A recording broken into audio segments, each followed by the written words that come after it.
लोकाभिरामं रणरंगधीरं राजीवनेत्रं रघुवंशनाथं कारुण्यरूपं करुणाकरन्तं श्रीरामचन्द्रं शरणं प्रपद्ये।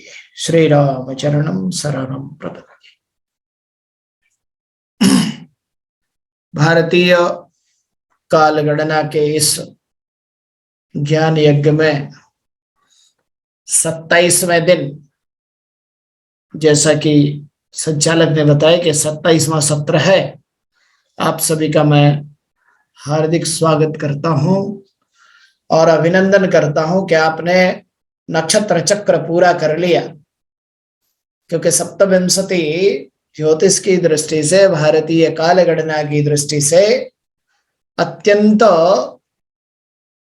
महत्वपूर्ण संख्या है। और यह सप्तविंशति चतुर्थांश के रूप में यदि देखें तो यह 108 पदों वाला संख्या है। यही पूर्णांक है। तो ऐसे 27 व्याख्यानों से परिपूर्ण होने वाला यह व्याख्यान अभी तो मास पूर्ण होने वाला है। मैं आप सभी को शुभकामना देता हूं कि जितने उत्साह और ज्ञानवर्धन रूप से यह कार्यक्रम चल रहा है, उसकी ही एक श्रृंखला में आज हम आपके साथ भारतीय कालगणना में व्रत, पर्व, उत्सव, इस पर चर्चा करना चाहता हूं।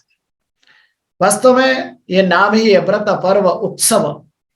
जिसके नाम में ही उत्सव हो, फिर आज के व्याख्यान में बहुत कुछ नैराश्य नहीं होगा, ऐसा मेरा मानना है।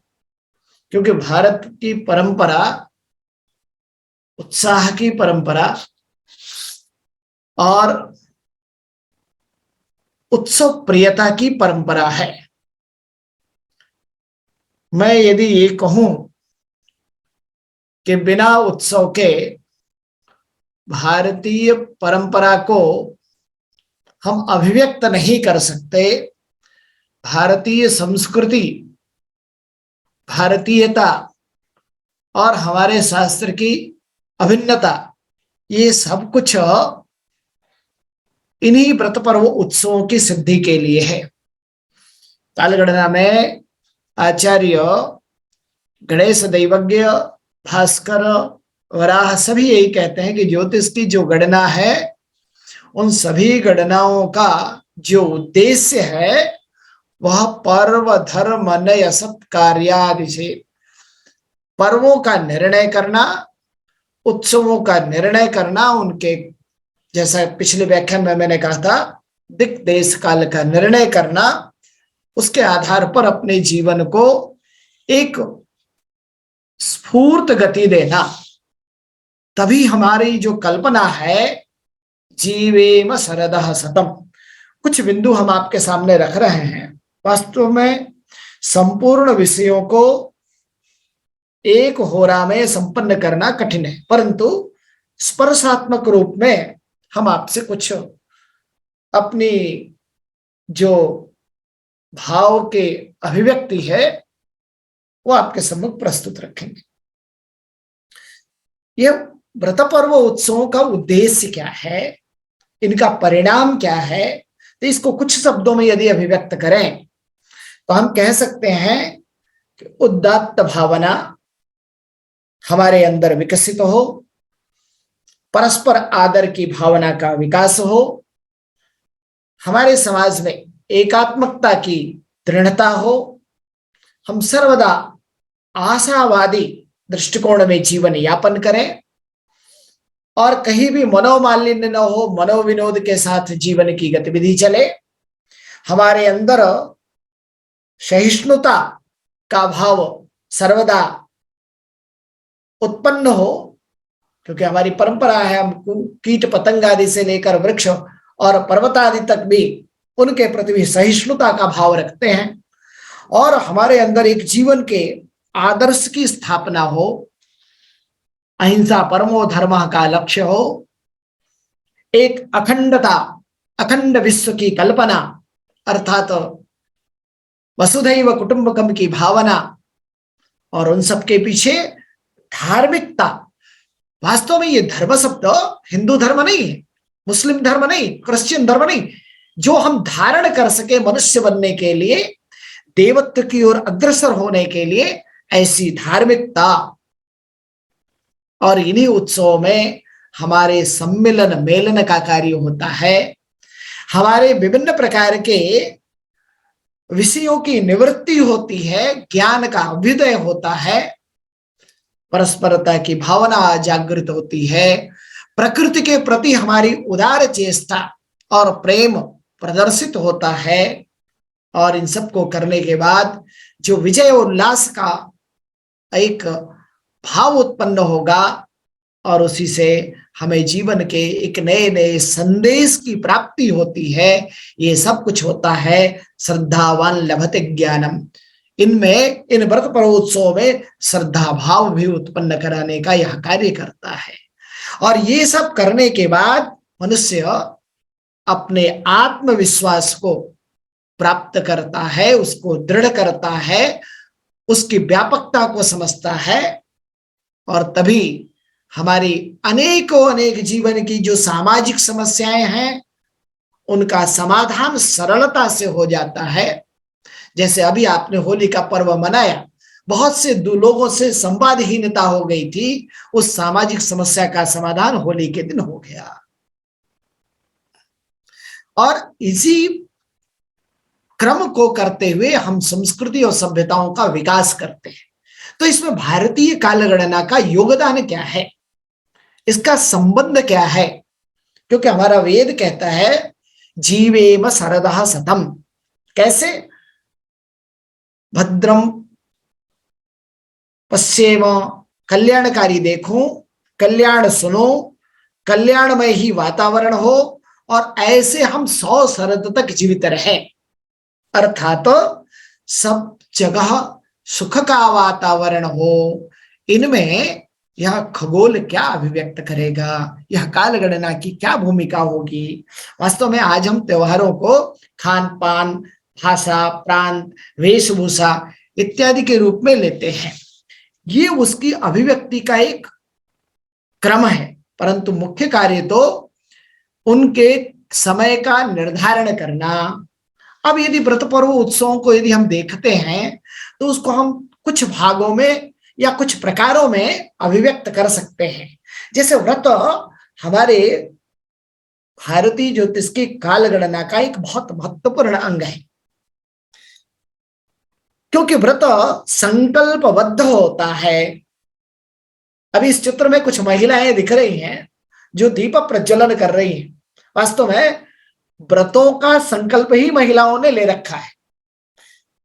काल की गणना तो हम करते हैं, जैसे वट सावित्री का व्रत करना, तीज का व्रत करना, जीवत पुत्रिका का व्रत करना, भ्रातृ द्वितीया का व्रत करना, अर्थात अनेकों व्रत है जो हमारे घरों में गृहिणियों के माध्यम से या हमारी बहनों के माध्यम से, या कुछ अलग संकल्प है, सत्यम वद धर्मम चर इत्यादि, जो इसके भी कई प्रकार हैं। कुछ व्रत पौरुषेय हैं पुरुष द्वारा, कुछ स्त्रियों द्वारा, कुछ समाज द्वारा। ऐसे संकल्पबद्ध इन व्रतों के संकल्प के पीछे पूरे समाज का उत्थान, परिवार का उत्थान, यह सब संबद्ध है। तो ये व्रत संकल्प ले कब?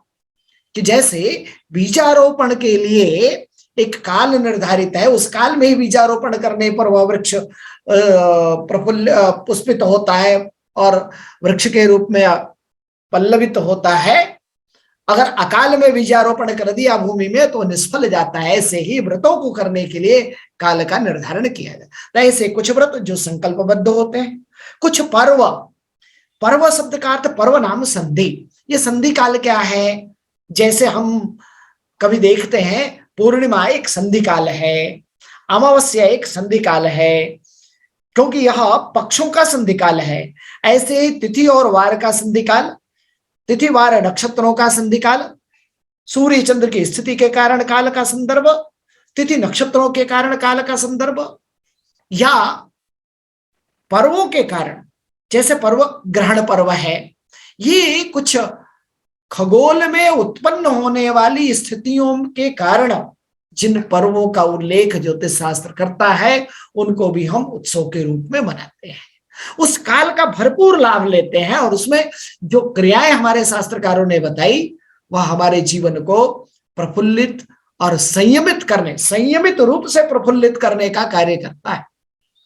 इसीलिए जो तीसरा शब्द हमने लिया वो उत्सव है, क्योंकि व्रत, पर्व, त्योहार ये सब करते ही हमें उत्सव रूप में लेना है, क्योंकि इसे दबाव के रूप में नहीं लेना। कोई भी कार्य ऊर्जा युक्त, उत्साह युक्त करना है। आज हमने संकल्प लिया कल मुझे एकादशी व्रत करना है, अब इसके लिए मेरे मन में बहुत दबाव है, कल उपवास रहना पड़ेगा, खाने को नहीं मिलेगा, केवल जल पर निर्वहन करना पड़ेगा। कहा नहीं, ऐसा नहीं करना है। यह उत्सव पूर्ण वातावरण में होना चाहिए, हरिस्मरण करते हुए अपनी पूर्ण क्षमता के साथ। तो इसीलिए कहा ये सब व्रत पर्वादि त्योहार जो है वह उत्सव के रूप में मनाए जाने चाहिए। इसके लिए जैसे अभी आप देख रहे दीपावली में दीप प्रज्वलन करके अपने उत्साह को, अपनी ऊर्जा को अभिव्यक्त करने का एक प्रतीक मात्र है। इससे बहुत से संदेश हमें प्राप्त होते हैं।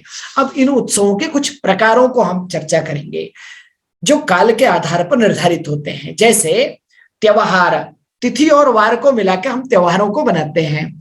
अब इन त्योहारों में बहुत से त्योहार जिसको हम सभी जानते हैं, कुछ मुख्य त्योहार हैं, होली, दिवाली, रक्षाबंधन, नवरात्रि, इन सब त्योहारों को हम मनाते हैं। परंतु इन त्योहारों को यदि भेद के रूप में देखें, प्रकार के रूप में देखें, तो यह कुछ नित्य त्योहार है, कुछ नैमित्तिक है, कुछ काम्य है, और उन्हीं में यह संस्कार आदि भी चले आते हैं। जैसे नित्य क्या है, काम्य क्या है? नित्य है नित्य स्नान करना, संध्या वंदन आदि करना, पंचयज्ञ करना, आहुतियां देना, ये सब नित्य हवन आदि ये यज्ञ है।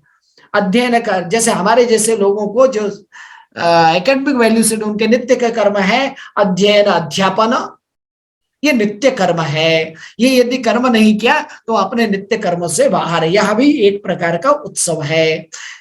जिस दिन आप अध्ययन अध्यापन करते हैं, आपके अंदर जो ऊर्जा का अभ्युदय होता है, उसका काल भी होता है।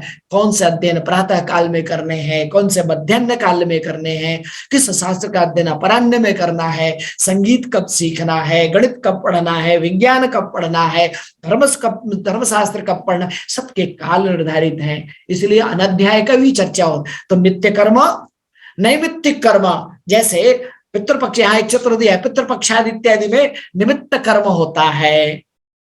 अथवा हम किसी कोई निमित्त मान के किसी के विवाह आदि के लिए जो कर्मादि करते हैं, उत्सव आदि करते हैं, वो निमित्त कर्म हो गया। काम्य कर्म क्या है?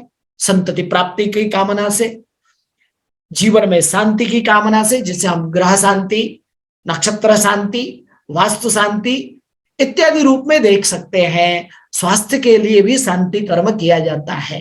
वास्तव में हम आजकल स्वास्थ्य के लिए केवल चिकित्सालय का मुख करते हैं, परंतु शास्त्र ने कहा नहीं, उसके लिए भी औषधि लेना, स्नान करना, ये सब रोग विमुक्ति के लिए कैसे करना है, इसके लिए ज्योतिष कालगणना में व्यवस्था दी गई है। ये सब काम में है। अपने अभ्युदय की कामना करना। संस्कार क्या है? आप सभी जानते हैं कि एक दिन शायद चर्चा हुई 16 संस्कारों पे, तो उन सारे संस्कारों को करने के लिए भी 2 प्रकार के काल हैं। जिनका संस्कार हो रहा है उनकी वय अवस्था, और उसमें संस्कार करने के लिए अयन, गोल, मास, पक्ष, तिथि, नक्षत्र, वार, करण, योग, करण, इन सब की लग्न आदि की व्यवस्था देखना ही संस्कारों के उत्सवों का भी स्वरूप होता है। ऐसे ये नित्य, नैमित्तिक और काम्य और संस्कार युक्त हमारे समग्र व्यवस्थाओं को देने के लिए काल गणना का महत्वपूर्ण योगदान है। अब इन उत्सवों के काल गणना के साथ संबंध होने का आधार क्या है? आप सभी ने नवविध कालमान पढ़ा, सौर, चांद्र, नक्षत्र, सावन इत्यादि। अब इन नवविध कालमानों के आधार पर कुछ की चर्चा मैं करूंगा। अलग अलग प्रकार के उत्सव और पर्व मनाए जाते हैं। जैसे सिंहस्थ गुरु का उत्सव अलग है, वो 12 वर्षों में एक बार ही आएगा, वो गुरुमान से चलेगा। इसी तरह यदि कल्पवास की चर्चा करते हैं तो वह भी कभी कभी आएगा, अर्थात तो कल्पवास माघ मास में आता है। इसके लिए तो कालभेद से यदि चांद्र के मान से देखें तो रामचरितमानस में एक उक्ति आती है कि माघ मकरगत रवि जब होई, तीरथ पति याव सब कोई, देव दनुज किन्नर नर श्रेणी, सादर मज्जही सकल त्रिवेणी। वो क्या कहते हैं, माघ मास में अर्थात चांद्र का माघ महीना हो और सूर्य जब मकर राशि में हो, तभी इस तीर्थपति अर्थात तीर्थराज प्रयाग में सभी संत विद्वान और ग्राम्य सभी आते हैं। और आते क्यों हैं, कहा केवल मनुष्य ही नहीं आते हैं, देव तनुज किन्नर नर श्रेणी, देव दानव नर किन्नर और जितनी श्रेणियां हैं सृजन की, वो सबके सब उस इस काल में अर्थात माघ के चांद्रमास में, मकर के सूर्य में, प्रयागराज में आती है। क्यों आती है तो कहा उसका कारण क्या है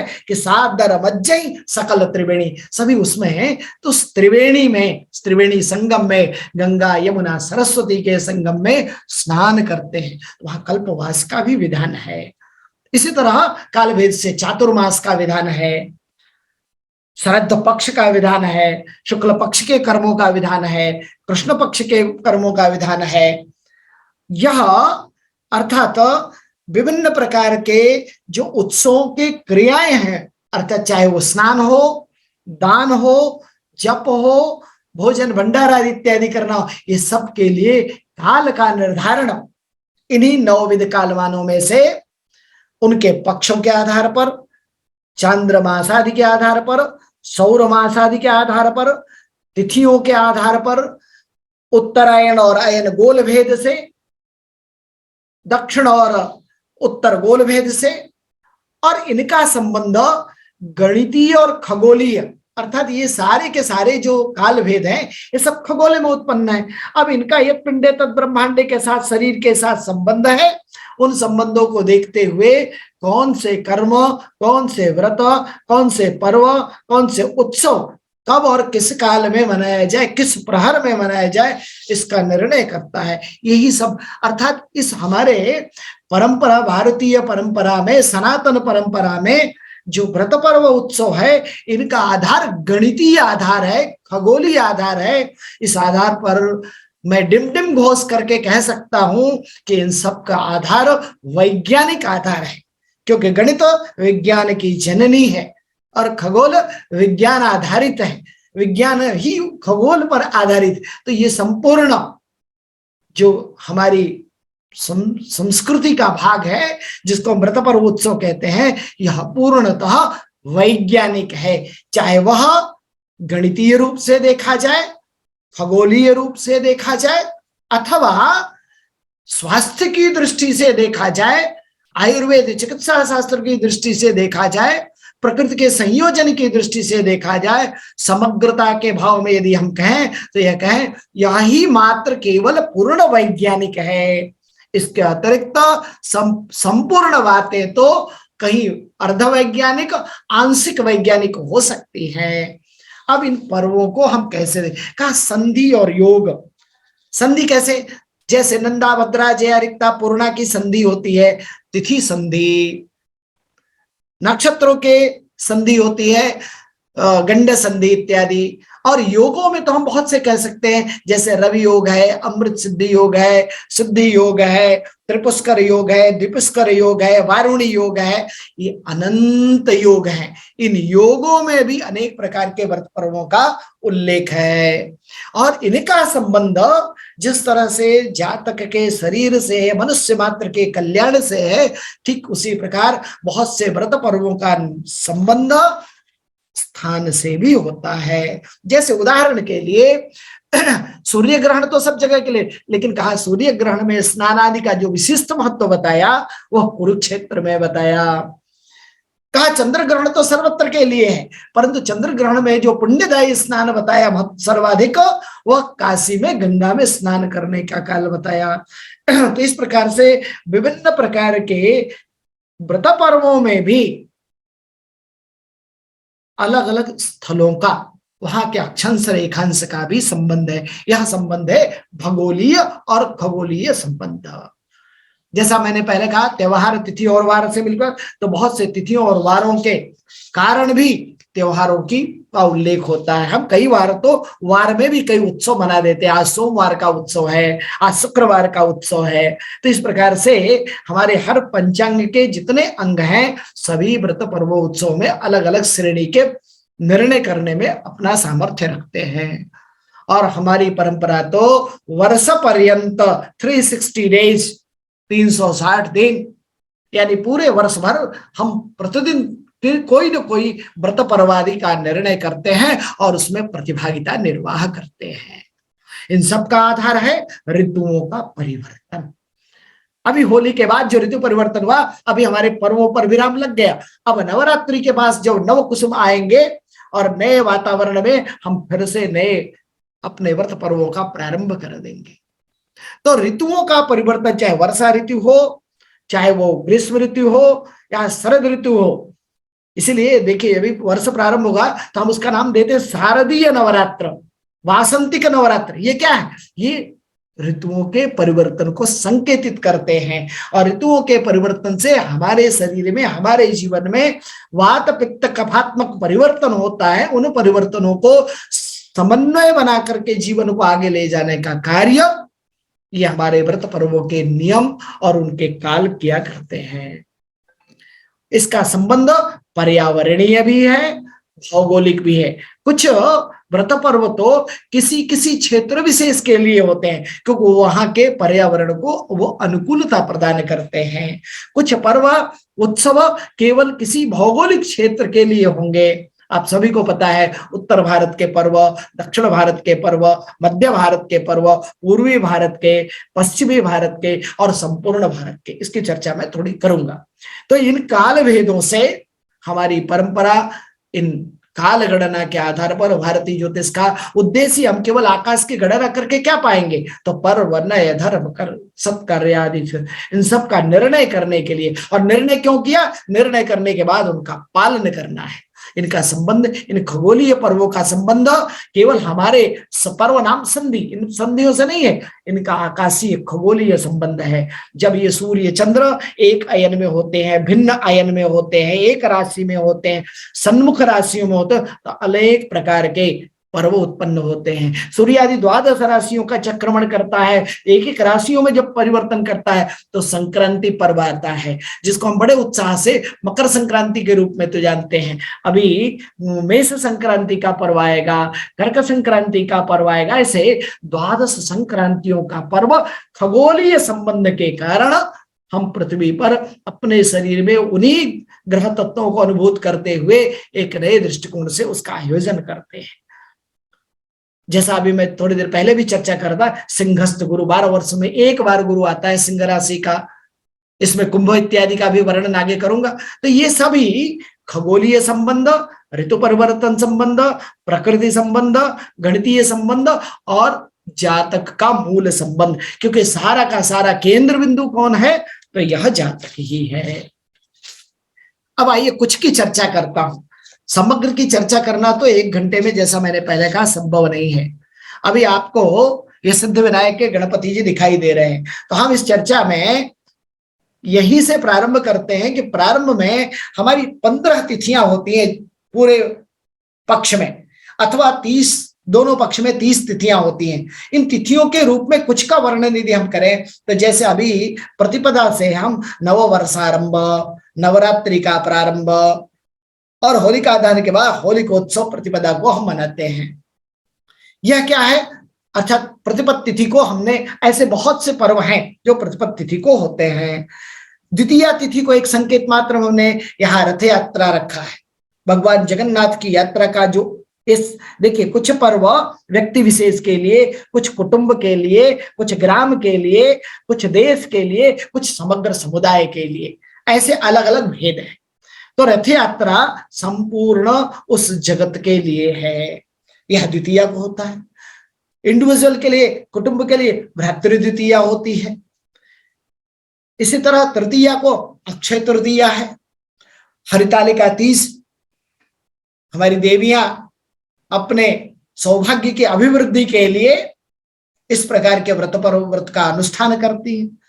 उसमें विभिन्न प्रकार के संगीत इत्यादि का उस वातावरण को ऊर्जामय करने के विधान दिए हैं। हम विधान की चर्चा नहीं करें, किस पर्व को कैसे मनाएं, किस पर्व को कब मनाएं, बस ये निर्णय करना ज्योतिष शास्त्र का काम है, काल गणना का कार्य है। तो तृतीया को अक्षय तृतीया, हरितालिका। चतुर्थी को आ जाए तो सभी के जुबान पर है, गणेश चतुर्थी का व्रत है। पंचमी को नाग पंचमी, श्री पंचमी, बसंत पंचमी इत्यादि अनेक प्रकार के ऋषि पंचमी व्रत आते हैं। सूर्य षष्ठी, षष्ठी तिथि को। सप्तमी को अचला सप्तमी, रथ सप्तमी। अष्टमी को कृष्ण जन्माष्टमी, गोपाष्टमी। नवमी को रामनवमी, महानवमी। दसवीं को विजयादशमी, गंगा दशहरा। एकादशी को हरिशयनी एकादशी, हरिप्रबोधिनी एकादशी, निर्जला एकादशी। हर पक्ष में एकादशी है, तो वर्ष भर में 24 एकादशियों का, कामदा एकादशी, पुत्रदा एकादशी, सारी एकादशियों का अलग अलग लक्षण है। कारण क्या है कि हर एकादशी में सूर्य चंद्र की स्थिति अलग अलग होती है और एकादश तिथि को आते ही वो अलग अलग प्रकार के फल देने की क्षमता, उसका निर्णय करता है ज्योतिष शास्त्र। फिर उसके कर्म के लिए हमारे धर्मशास्त्रों में उल्लेख बताया है। गोवत्स द्वादशी, द्वादशी को। त्रयोदशी को धनतेरस, प्रदोष व्रत। सामान्यतः बहुत से लोग जीवन भर एकादशी का व्रत, प्रदोष का व्रत करते हैं। अभी तो आजकल वार व्रत भी लोगों ने करना प्रारंभ कर दिया, जिनका केवल कक्षा क्रम से संबंध है। कोई सोमवार कर रहा है, कोई मंगलवार कर रहा है, कोई बुधवार कर रहा है, कोई गुरुवार कर रहा है। राहु और केतु का वार नहीं है, नहीं तो इनके भी कर डालते। लेकिन ये 7 ग्रहों का वार इसलिए कि इनका कक्षा क्रम से संबंध है और उन कक्षा क्रमों के संबंध के कारण हमारे जीवन पर उनके द्वारा प्रदत्त ऊर्जाओं का अलग अलग प्रकार से प्रभाव पड़ता है। तो चतुर्दशी को महाशिवरात्रि, अनंत चतुर्दशी बहुत ही प्रसिद्ध पर्व है। पूर्णिमा को यदि हम आ जाए तो हम सभी जानते हैं, गुरु पूर्णिमा, शरद पूर्णिमा, कोजागरी पूर्णिमा, ऐसे अनेक पूर्णिमा, संपूर्ण 12 मासों में 12 पूर्णिमाओं का उल्लेख है। इसमें रक्षाबंधन भी आ गया, जिसको हम श्रावणी के रूप में जानते हैं। एक पूर्णिमा होलिका दहन के लिए आ गई और जो 15वीं दूसरी तिथि है दूसरे कृष्ण पक्ष के लिए, वह अमावस्या। यह दीपावली है, मौनी अमावस्या है, पितृ विसर्जन है, महालय विसर्जन है इत्यादि के रूप में। तो आपने देखा कि यदि मास में 15 तिथियां हैं तो उन काल में हमारे पर्वों और व्रतों की, उत्सवों की कमी नहीं है, अनेकों हैं। हमने एक एक दो दो आपके लिए केवल गणना संकेत मात्र के लिए। अब कुछ का निर्णय कैसे करें, ये कब प्रारंभ होगा, इसका उल्लेख क्या है, कुछ शास्त्र बातें हम आपके साथ करेंगे। जैसे अभी हमने कहा यह वासंतिक नवरात्र, वसंत ऋतु। देखिए यहां वासंतिक कहने का अर्थ है इसका ऋतु से संबद्ध है। चैत्र मास होने से इसका चांद्रमास से संबद्ध है, अर्थात सूर्य, चंद्र और ऋतु, इन तीनों के संबंध के कारण चैत्र मास के शुक्ल पक्ष के, मधुमास के शुक्ल पक्ष के प्रारंभ की 9 तिथियां एक अलग प्रकार के ऊर्जा से संपन्न करने का विधान है, जिसके कारण ये निर्णय होता है कि 2 मुख्य संधि काल है काल में, एक वासंतिक नवरात्र का और दूसरा शारदीय। ऐसे 2 6-6 महीने पर ये पर्व आते हैं। यही 2 मुख्य ऋतु परिवर्तन के प्रकृति के प्रतिबिंब है। इनमें इन कालों का निर्णय ज्योतिष शास्त्र करता है कि प्रतिपदा कब होगी, द्वितीया कब होगी, तृतीया कब होगी। तभी हम कहते हैं गुड़ी पड़वा में कलश स्थापन का मुहूर्त क्या होगा, अर्थात उदया तिथि कैसे लेंगे, स्थापन के लिए काल क्या लेंगे, भद्रादि का विचार कैसे करेंगे। ये सारे विचार हम नवरात्रि में स्थापना में लेते हैं। अष्टमी के व्रत के बाद उसके समापन के लिए नवरात्रि में हवन इत्यादि का काल क्या होगा, ये निर्णय ज्योतिष शास्त्र करेगा। अपराह्न में होगा, मध्याह्न में होगा, किस काल में होगा। ऐसे ही द्वितीया रथ यात्रा के लिए आषाढ़ शुक्ल द्वितीया, जब आषाढ़ मास चैत्र मास का चांद्रमास का आषाढ़ मास आएगा और शुक्ल पक्ष रहेगा और द्वितीया तिथि होगी, तभी भगवान जगन्नाथ की रथ यात्रा निकलेगी। किसी दिन रथ यात्रा नहीं निकलेगी, यह काल निर्धारित है। तो आषाढ़ मास कब आया, या आकाश में जिस शुक्ल पक्ष की पूर्णिमा को चंद्रमा पूर्वाषाढ़ या उत्तराषाढ़ नक्षत्र पे आएगा, वही पक्ष आषाढ़ शुक्ल पक्ष कहा जाएगा। उसी पक्ष की द्वितीय तिथि को, यानी अमावस्या के तुरंत बाद द्वितीय तिथि को, उदय काल में जब द्वितीय तिथि दिखाई दे तो रथ यात्रा का प्रारंभ होता है। ठीक इसी प्रकार कुछ का ही उदाहरण हमने लिया। तृतीया, तृतीया के लिए शास्त्र क्या कहता है, यम तृतीया परयुक्ता ग्राह्या। वास्तव में ये सौभाग्य वृद्धि के लिए हरतालिका तीज होता है, तो कहा यम तृतीया परयुक्ता, यानी चतुर्थी से युक्त हो ग्राह्या, उसे ग्रहण करना चाहिए। तथा ही स्कंद पुराण में लिखा, कलाकाष्ठा मुहूर्ता अपि द्वितीया यदि दृश्यते सा तृतीया च कर्तव्या गुण संयुता। कहा यदि द्वितीया का भी एक आध मुहूर्त उसमें युक्त है तो भी वही तृतीया का निर्णय करना चाहिए। तो तिथियों का निर्णय व्रत पर्वों के लिए, सारे व्रत पर्वों के लिए हमारा विधान है कि कौन से व्रत पर्व किस निर्णय में जाएगा। जैसे सिद्ध विनायक की जो पूजा है, गणपति की पूजा है, का भाद्र शुक्ल चतुर्थ्याम सिद्ध विनायकम पूजयेत। तो पहले हमने तय कर दिया वो भाद्रपद मास होना चाहिए, उसका शुक्ल पक्ष होना चाहिए, उसकी चतुर्थी तिथि होनी चाहिए। कहा कैसी चतुर्थी तिथि हो, यम चतुर्थी मध्याह्न व्यापिनी ग्राह्या। वो मध्याह्न अर्थात तो दिन के 3 भाग, पूर्वाह्न मध्याह्न अपराह्न, तो कहा वह मध्याह्न व्यापिनी होगी, वही चतुर्थी ग्राह्य है। पूर्वाह्न में समाप्त हो गई तो पूर्व दिन यदि मध्याह्न व्यापिनी है वहां ले लेंगे, अपराह्न में समाप्त हो रही है तो उस दिन का मध्याह्न व्यापिनी लेंगे। तो ऐसे मध्याह्न व्यापिनी चतुर्थी गणपति पूजन के लिए लेना है। सरस्वती पूजा हमने बसंत पंचमी की बात कही, तो कहा माघ शुक्ल पंचमी पूर्व विद्या प्रशस्यते परविद्येति दाक्षिणात्याः। का दक्षिण में तो परविद्या भी तिथि चली जाए। परविद्या का मतलब पंचमी से षष्ठी का वेद हो, और पूर्व विद्या का मतलब पंचमी का चतुर्थी से वेद हो। तो कहा सकल शास्त्र ज्ञान प्राप्ति कामः। कहा क्यों उस दिन सरस्वती का पूजन करना है, तो सकल शास्त्र ज्ञान प्राप्ति कामः, संपूर्ण शास्त्रों में ज्ञान की अभिलाषा करने वाला ही माघ शुक्ल पंचमी के पूर्व विद्या तिथि होने में इस पूजन का, इस आयोजन का, इस उत्सव का, इस व्रत का, इस पर्व का आयोजन करे। इसी तरह पंचमी में जैसा अभी सरस्वती पूजन का था, अब ऋषि पंचमी, पंचमी मध्याह्न व्यापिनी ग्राह्या। यहां भी जो पंचमी है वो मध्याह्न व्यापिनी होनी चाहिए। मध्याह्न व्याप्तो परैव सिता परयुता पंचमी, और परयुता यदि पंचमी है तो उसे भी हम लेंगे। उसके अतिरिक्त चैत्र मासे सिते पक्षे नवमी। अब देखिए हमने पंचमी का षष्ठी, सूर्य षष्ठी, लोलार्क षष्ठी इत्यादि की बात छोड़ दी। सप्तमी में अचला सप्तमी, रथ सप्तमी है, अष्टमी में कृष्ण जन्माष्टमी है भाद्रपद मास की। अब कृष्ण जन्माष्टमी में थोड़ी चर्चा आपसे जरूर करूंगा, अष्टमी के लिए यहाँ दिया नहीं है। जन्माष्टमी में 2 निर्णय ज्योतिष करता है। कहा स्मृति स्मार्त जो अनुयायी हैं वो मध्य रात्रि व्यापिनी अष्टमी तिथि, जिस रात्रि को होगी भाद्रपद कृष्ण अष्टमी, उस दिन अष्टमी का व्रत करे। और जो वैष्णव संप्रदाय के हैं, कहा वह रोहिणी नक्षत्र जिस अष्टमी को प्राप्त हो, नक्षत्र के आधार पर उसका निर्णय करे।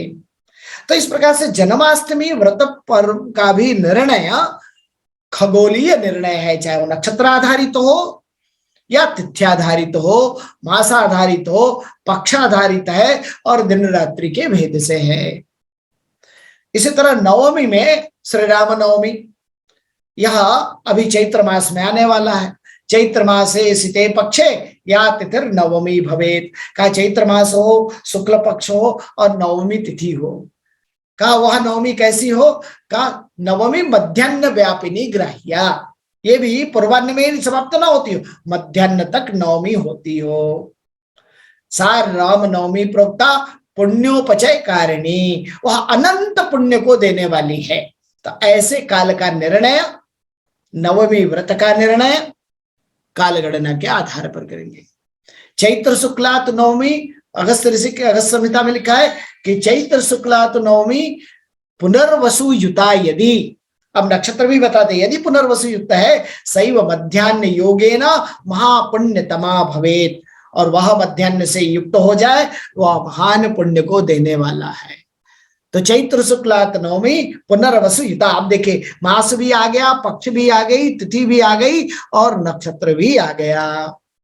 ऐसे काल में यदि नवमी आ गई, रामनवमी आ गई, तो वह महान पुण्य को देने वाली है।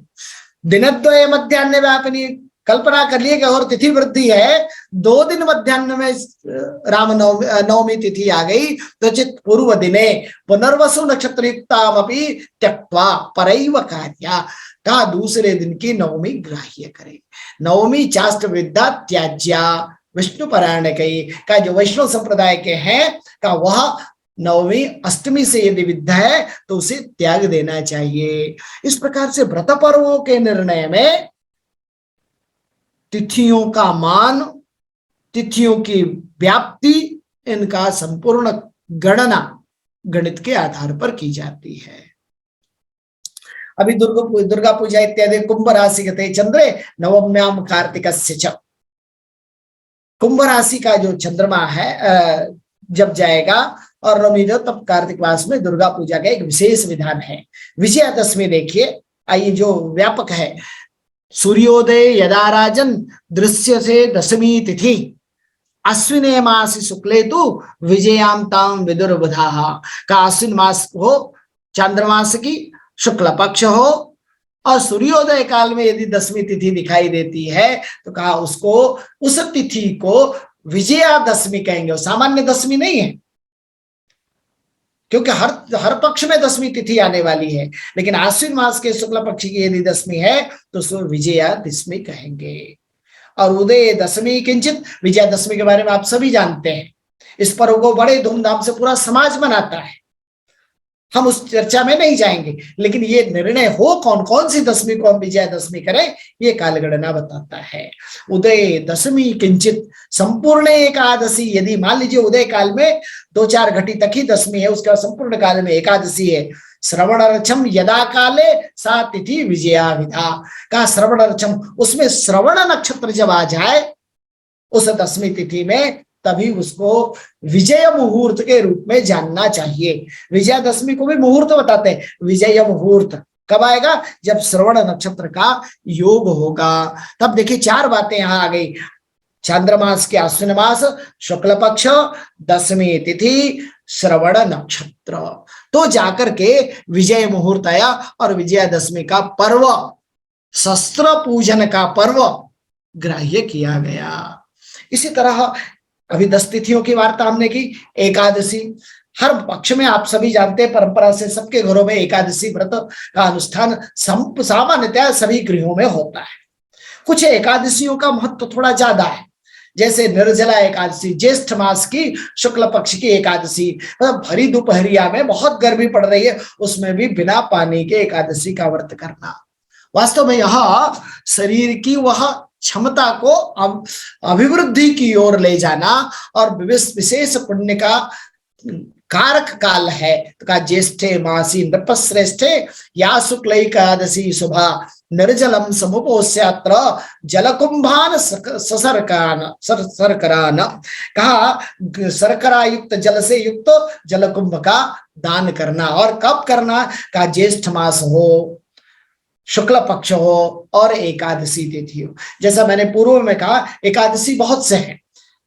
निर्जला एकादशी तो हमने नाम लिया, हरिप्रबोधिनी, हरिशयनी, भगवान विष्णु के शयन की एकादशी, भगवान विष्णु के जागरण की एकादशी, पुत्रदा एकादशी, कामदा एकादशी, ऐसे 12 मास में 24 एकादशी, 24 एकादशियों का वर्णन है, जिनको हम अपने अपने काम्य उद्देश्यों के आधार पर सामान्यतया जो सामान्य ग्रह संपूर्ण एकादशियों को करता है वह काम में भेद नहीं करता, अर्थात उसे समग्र की कांक्षा है, तो एकादशी व्रत बहुत महत्वपूर्ण है। एकादशी में भी स्मार्त और शैव और वैष्णव इस भेद से भी कई बार दो दो एकादशियां आती हैं। तो इनका कारण एकादशी तिथि नहीं है, संप्रदाय भेद है। कोई उदया लेता है, कोई मध्यान्ह व्यापिनी लेगा, कोई केवल तिथि नाम मात्र आ गया उस नाम से लेगा। इस तरह से अलग अलग धर्मशास्त्र के नियम हैं, लेकिन तिथि का निर्णय तो ज्योतिष करके दे दिया। धर्मशास्त्र में अपना नियम लगा करके कौन से स्मार्त करेंगे, शैव करेंगे, कौन वैष्णव करेंगे, कौन शाक्त करेगा, इसका निर्णय होता है। इसी तरह द्वादशी में जैसे हमने कहा था गोवत्स द्वादशी है। अभी त्रयोदशी में बहुत महत्वपूर्ण एक पर्व आता है। सामान्यतः त्रयोदशी प्रदोष के लिए भी जाना जाता है। तो चतुर्दशी प्रदोष निश्चितो भय व्यापिनी ग्राह्या शिवरात्रि व्रतम तत्र सो अश्वमेध फलम लभेत। ये देखिए एक ही व्रत है जिसको शिवरात्रि, नवरात्रि और शिवरात्रि, वहां भी रात्रि का उल्लेख है, यहां भी रात्रि का उल्लेख है। तो रात्रि में व्रत पर्व करने का जो निर्णय है, तो कहा कैसा निर्णय, कहा चतुर्दशी प्रदोष निशीथो भय व्यापिनी। प्रदोष काल का निर्णय आगे बताऊंगा कि सूर्यास्त के बाद कितने काल तक कोई तिथि है तो प्रदोष कहलाए, वो काल प्रदोष काल कहलाता है। का ऐसे उभय व्यापिनी तिथि हो, ऐसे में शिवरात्रि व्रत करने का निर्णय लिया। नक्त व्रते तो प्रदोष व्यापिन्नेव तिथिर्ग्राह्या त्रिमुहूर्त प्रदोष स्यात् भानौ अस्तं गते सति। सूर्य के अस्त होने के बाद 3 मुहूर्त, एक मुहूर्त 2 घटी का होता है, अर्थात 6 मुहूर्त 6 घटी। एक घटी का मान आज की दृष्टि में 24 मिनट है, अर्थात एक मुहूर्त 48 मिनट का हो गया, अर्थात 48 मिनट का हो गया, अर्थात 144 मिनट का 3 मुहूर्त हो गया, लगभग 1.5 घंटे का। ऐसे 3 मुहूर्त तक के काल को प्रदोष काल कहते हैं। तत्परा रजनी, कहा जब प्रदोष काल समाप्त होता उसके बाद के काल को रात्रि काल कहते हैं। तो रजनी प्रतप्त कर्मम परित्यजेत। तो वो प्रदोष काल का निर्णय केवल यहाँ बताना था कि जो शिवरात्रि है वो प्रदोष काल में निश्चित हो व्यापिनी हो, वही शिवरात्रि ग्राह्य करना चाहिए। चतुर्दशी को अनंत चतुर्दशी, संपूर्ण देश में यह बहुत व्यापक पर्व है। यम चतुर्दशी उदय व्यापिनी ग्राह्या, यह उदय काल में यदि चतुर्दशी तिथि है, उदय काल सूर्योदय काल में चतुर्दशी तिथि है, उसे ही ग्रहण किया जाना चाहिए। अनंतस्य व्रते राजन घटिकैका चतुर्दशी का उदय में यदि 1-2 घटी भी है चतुर्दशी, वही ग्राह्य लेना है। उदय घटिकैकार्धम वासैव ग्राह्या महाफला भाद्रपदस्यांते चतुर्दश्यां। कहा ये कब मास आएगा? अभी आप ध्यान दीजिए, जितने मासों का उल्लेख मैं कर रहा हूं ये सारे मास पूर्णांत मास है। जहां जहां अमांत मास होंगे वहां हो सकता है मास का नाम बदल जाए। जैसे मैंने चर्चा की कृष्ण जन्माष्टमी भाद्रपद कृष्ण पक्ष अष्टमी को होगा, लेकिन यदि अमांत मास लेते हैं तो श्रावण कृष्ण पक्ष अष्टमी कहा जाता है। परंतु ब्राह्म मत में पूर्णांत मास लेने की परंपरा है। तो भाद्रपद मास के चतुर्दशी तिथि को जो उदय व्यापिनी चतुर्दशी है उस दिन अनंत व्रत का पूजन करे, और यह अनंत के व्रत का संकल्प लेना इस काल का निर्णय है। इसी तरह पूर्णिमा में हम होलिका दहन अभी करके आए हैं। सायन्य व्यापिन्याम चतुर्दशी विद्यायाम फाल्गुनी पूर्णिमायाम, फाल्गुन मास हो, शुक्ल पक्ष हो, पूर्णिमा तिथि हो, वह तिथि चतुर्दशी विद्ध हो, और उस काल में जब होलिका दहन करना है तो भद्रा जो कर्ण है, कर्ण में भवश्च बालवश्च कौलवश्च गरजश्च वडियो विष्टि, आपने 7 चर कर्ण और 4 स्थिर कर्ण पढ़े होंगे। तो इस प्रकार के जो 11 कर्ण हैं, उन 11 कर्णों में एक भद्रा कर्ण है। का भद्रा रहित पूर्णिमा में होलिका दहन होगा। होलिका पौर्णमासी तो सायन्य व्यापिनी मता का, वह पूर्णिमा सायन्य व्यापिनी होनी चाहिए, केवल उदया मात्र नहीं। भूत विद्ये न कर्तव्य दर्श पूर्णे कदाचन। इसी तरह ये तो कुछ तिथियों के बारे में चर्चा रही।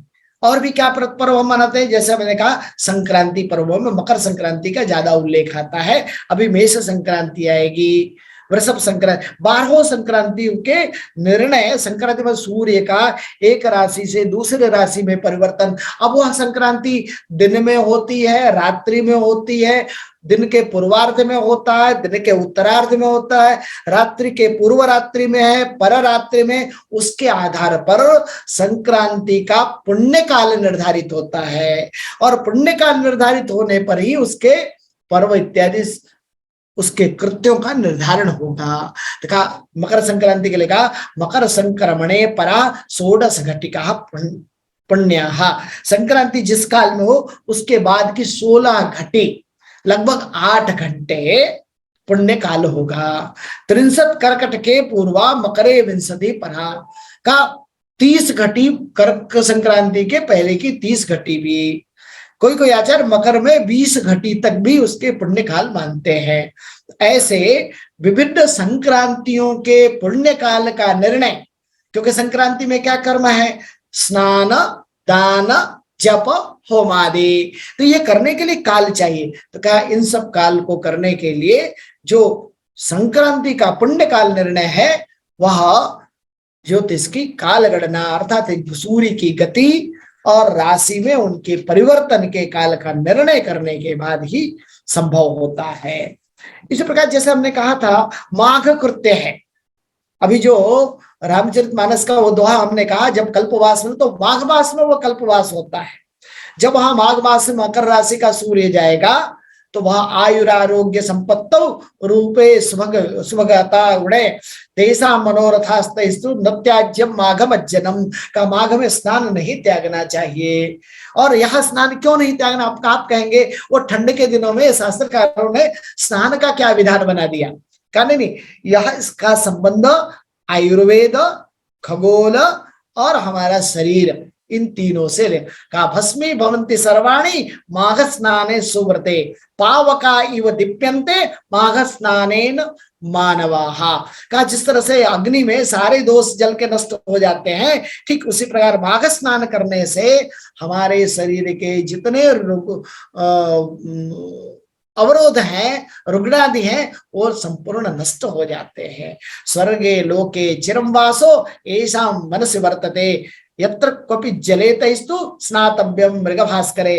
कहा मकर के सूर्य में यदि त्रिवेणी में स्नान करने को मिल जाए तो आप कीजिए, अगर नहीं मिलता है तो आप जहां कहीं भी जल मिले माघ में शुद्ध, अभी तो हम क्या करते हैं गीजर के जल से स्नान करते हैं, वो नहीं करना है। शुद्ध जल के से स्नान करना है, प्राकृतिक जल से स्नान करना है। स्नान का काल क्या हो, वो नित्य कर्म में जो काल है उस काल में प्रातः काल सूर्योदय से पूर्व स्नान करने का विधान है।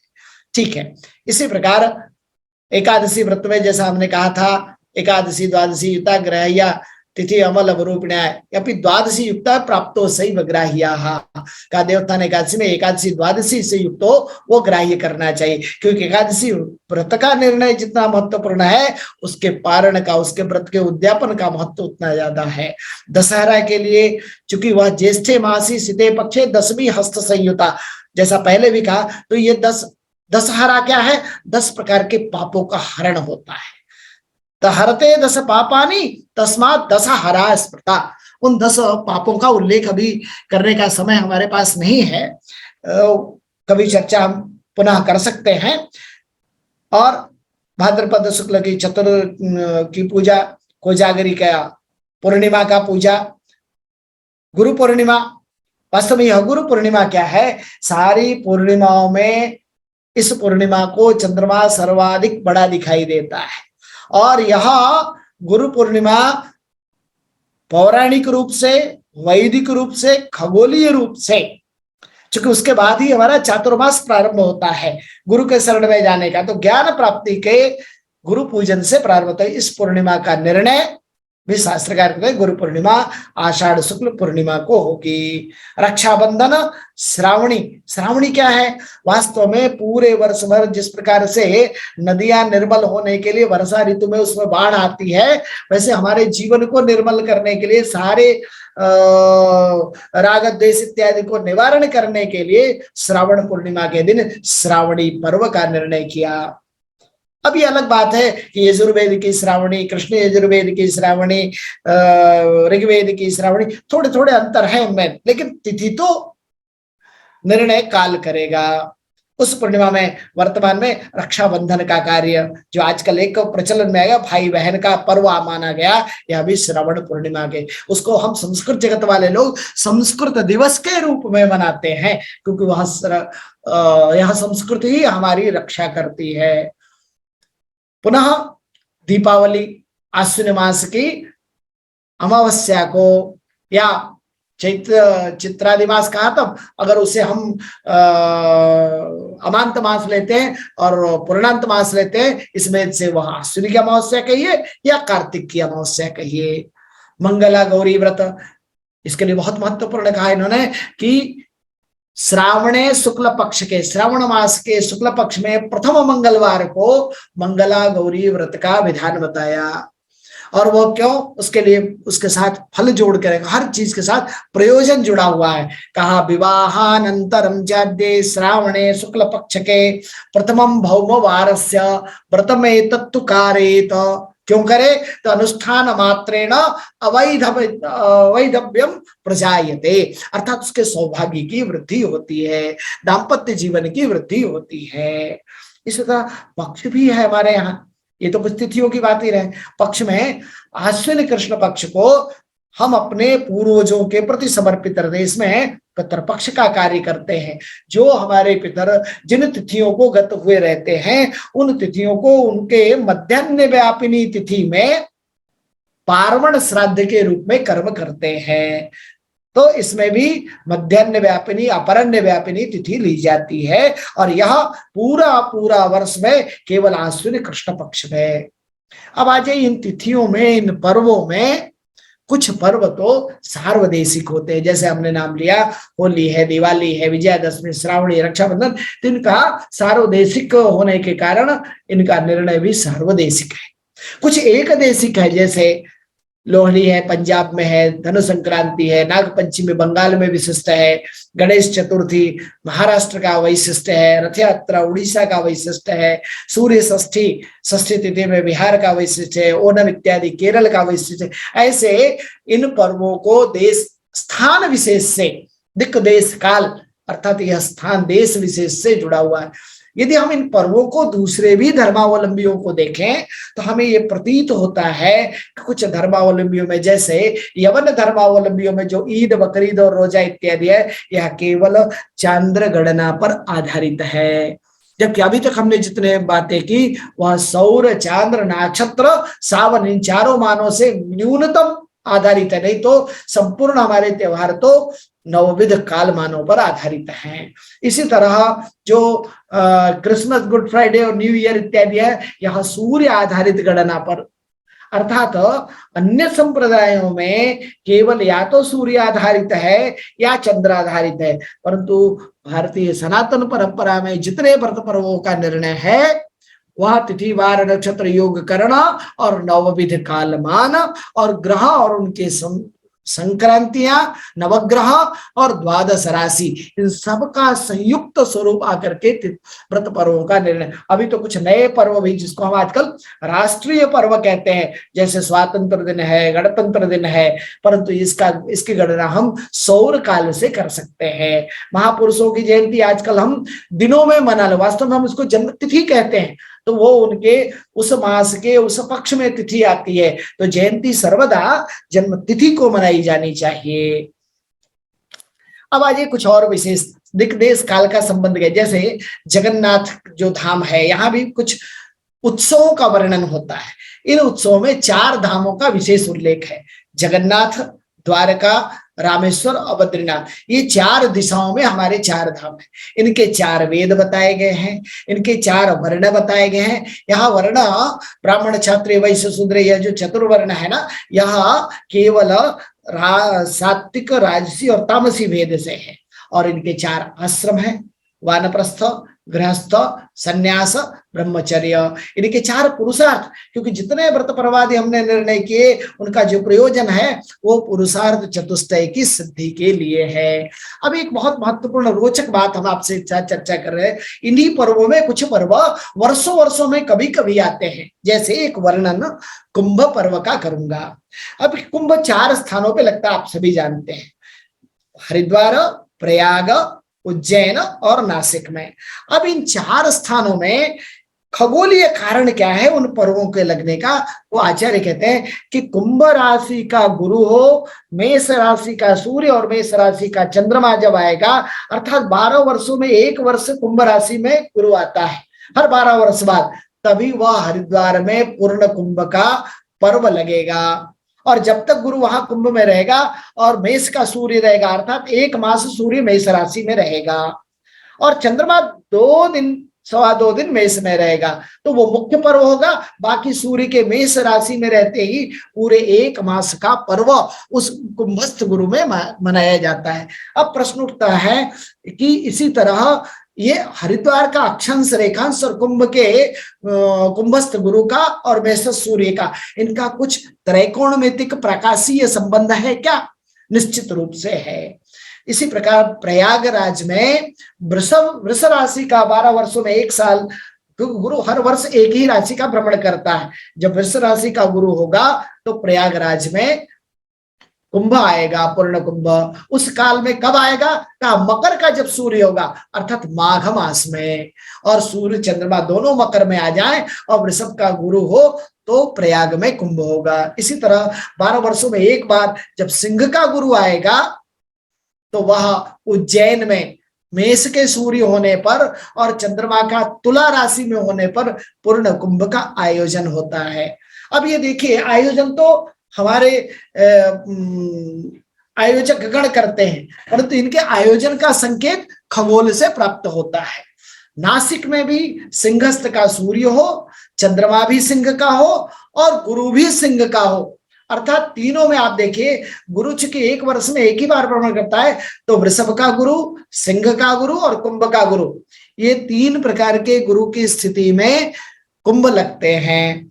अब इनका संबंध गुरु सूर्य चंद्रमा ही क्यों लिया? तो सूर्य का संबंध आत्म तत्व यानी प्राण तत्व से है जीवन में, और चंद्रमा का संबंध जल तत्व मन से है, और गुरु का संबंध जीवन तत्व से, इसीलिए गुरु का एक नाम जीव है। तो इस प्रकार ऐसे स्थानों में कुंभ में प्राकृतिक जीवन के सत्वों की अभिवृद्धि होती है। उन सत्वों की अभिवृद्धि का निमज्जन जलाशय में उसकी उपलब्धि ज्यादा है, और वहां हम एक ऊर्जा क्षेत्र का निर्माण होता है। अब इसको यदि खगोलीय दृष्टि से हम देखेंगे तो हम कहेंगे जो नासिक पंचवटी में लगने वाला कुंभ है वह सिंह का सूर्य, सिंह का चंद्रमा, सिंह का गुरु, अर्थात तीनों ग्रह शून्य राशि के अंतर पर, अर्थात एक राशि में होते हैं, तो नासिक पंचवटी में कुंभ लगता है। और जब यहाँ 90 डिग्री में ये तीनों ग्रह रहते हैं,